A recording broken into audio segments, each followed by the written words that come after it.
At the far stony foot of the Khyber Pass, the frontier is ceremonial rather than defensive.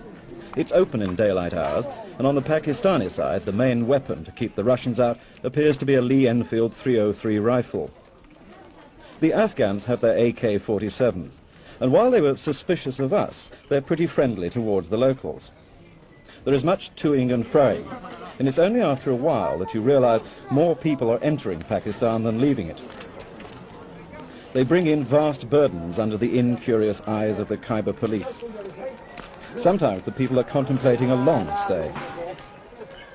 The refugee traffic is discreet but constant.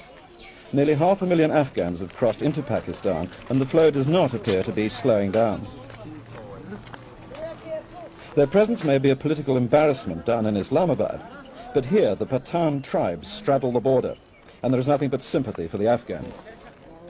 But of course business is business, so along the old wall sit the money changers, ready with Pakistani rupees, offered at a rate which is only slightly inflationary. Then the journey to the refugee camps begins, up over the pass in one of the most hostile terrains in the world. The idea of a Russian hot pursuit of Afghan rebels here is a nonsense, of course. The Khyber has always been its own defense and always will be. But the reality of the camps on the plain near Peshawar is harsh and inhospitable.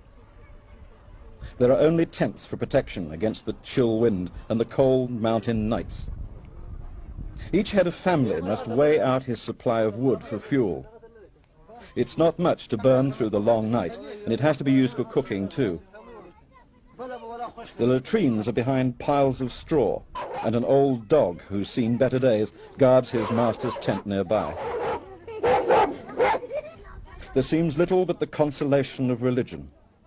The mosque is improvised, a flattened mud floor, low mud walls. But it is a mosque, so the worshippers must remove their shoes. So the faithful pray, oblivious of the elders of the tribe, who use the mosque as a place to argue over living conditions. As well they might, for how long will they have to stay here, with the mountain wind blowing in someone else's country? Anthony Carthew, News at 10, in the Khyber Pass.